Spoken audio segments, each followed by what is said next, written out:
नमस्कार दोस्तों। तो दोस्तों आज हम बात करेंगे बीपीएससी की, यानी कि बिहार पीसीएस के बारे में हम लोग बात करने वाले हैं।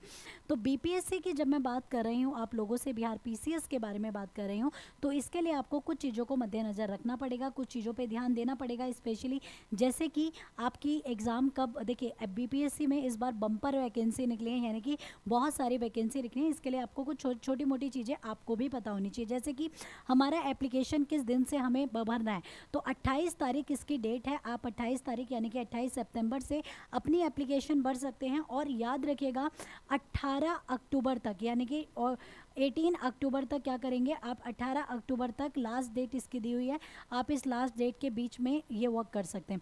इसी के साथ साथ आपको मैं बता दूं कि ये बीपीएससी की जो नोटिफिकेशन है, देखिए बहुत ज़्यादा वैकेंसी एक्चुअली इस बार बीपीएससी ने निकाली हैं, इसीलिए काफ़ी इंपॉर्टेंट हो गया है हम सभी के लिए। तो इसमें एज क्राइटेरिया क्या है, तो याद रखिएगा आपको मिनिमम 20 साल की उम्र इसमें दी गई है, 20, 21 और 22, जो कि क्राइटेरिया के अकॉर्डिंगली है। और मैक्सिमम आपकी जो उम्र होनी चाहिए वो 37 ईयर होनी चाहिए। अगर आप किसी मतलब SC ST से बिलोंग करते हैं तो 40 ईयर्स की इसमें आपको एज का क्राइटेरिया दिया गया। उसी के साथ मैं आपको बता दूं कि अगर आप मतलब जनरल कैटेगरी से हैं तो आपको 800 रुपये फ़ीस है।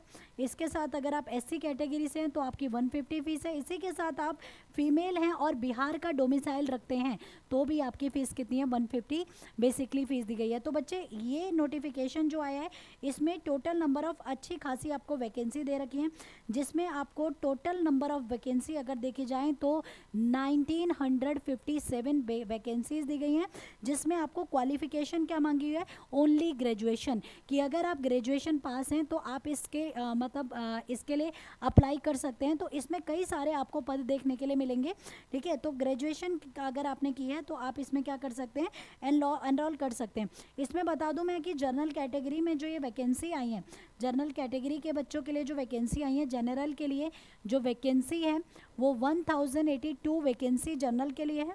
ओबीसी के लिए अगर मैं बात करती हूँ, ओबीसी के लिए तो 315 ओबीसी के लिए हैं। इसके बाद ठीक है, इसके बाद यहाँ पे याद रखिएगा EWS में जो वैकेंसीज़ हैं, इसमें EWS में 246 EWS में, एंड SC में 403 एंड ST में 22, ठीक है। तो SC के लिए इतनी है और ST के लिए बेसिकली इतनी है, ठीक है। इसके साथ ही याद रखिएगा मतलब इकोनॉमिकल मतलब अदर बैकवर्ड यानी कि EOBS जो हैं, इनके लिए 427 वैकेंसीज़ इसमें निकाली गई हैं। तो एक अच्छी खासी वैकेंसीज़ हैं। अगर आप चाहते हैं इनके अंदर एनरोलमेंट करना तो आप इजीली क्या कर सकते हैं, एनरोलमेंट कर सकते हैं। ये बहुत बड़ी वैकेंसी होती है गाइज जो इस बार निकली हैं, और इन सभी के लिए आपका क्या है, आपको सिर्फ ग्रेजुएशन की ही ज़रूरत है, ठीक है। तो ओनली ग्रेजुएशन के बेसिस पर आप इन्हें फिल कर सकते हैं। सो उम्मीद करती हूँ कि आपको मेरी बात समझ आ गई होगी। तो आज के लिए इतना ही, मिलेंगे नेक्स्ट क्लास में।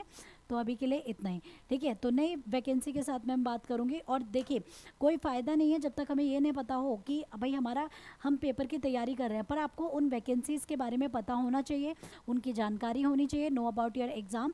जब आप तैयारी कर रहे हैं तो आपको ये ज़रूर पता होना चाहिए कि भाई हमारा पेपर क्या कह रहा है, हमारे पेपर की डिमांड क्या है, या हमारे पेपर की रिक्वायरमेंट क्या है। तो ये ज़रूर हमें पता होना चाहिए। So well, I hope guys कि आपको मेरी बात समझ आ गई होगी। तो अभी के लिए इतना ही, नेक्स्ट क्लास में मिलेंगे with lots of love and care. अगली क्लास में बात करेंगे। Thank you so much guys.